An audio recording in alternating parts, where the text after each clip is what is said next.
Hi, my name is Phillip Tsurkan, and I'm a member of the Computational Materials and Mechanics group led by Dr. Avinash Dangare at the University of Connecticut in the Materials Science and Engineering Department, and I'll discuss some of my current research we have going on.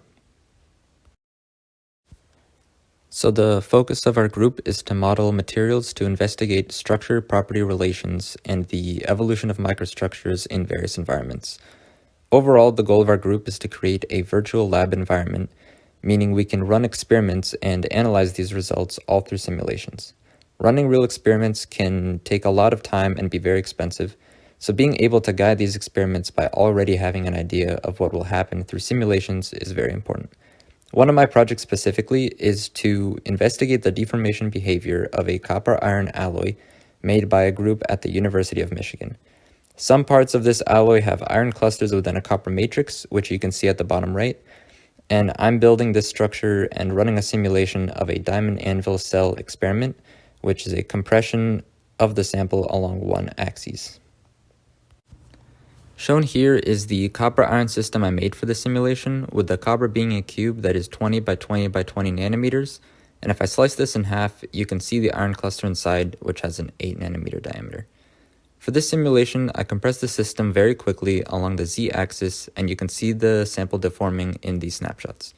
If I do a common neighbor analysis, we can color the atoms based on phase, and we can understand how the structure behaves as it is deformed.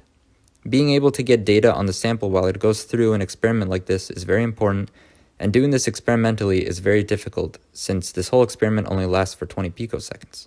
So simulations play an important role in tests like this. So like I said, experimentally it isn't as easy to get atomistic information of your sample due to the very small length and timescales of these experiments.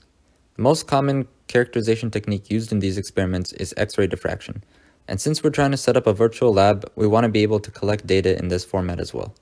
To do this, we have virtual diffraction, and you can see some results of this simulation here, where the peaks are changing due to the changes in the microstructure at different points in the simulation. Specifically, at the start of the simulation, 9 picoseconds in and 12 picoseconds in. So if this research sounds interesting to you, I would recommend pursuing engineering for your bachelor's degree, but don't think that you're constrained to whichever direction you choose initially. I got my bachelor's in mechanical engineering and am now pursuing a PhD in material science and engineering. There are others in my group as well who come from different backgrounds.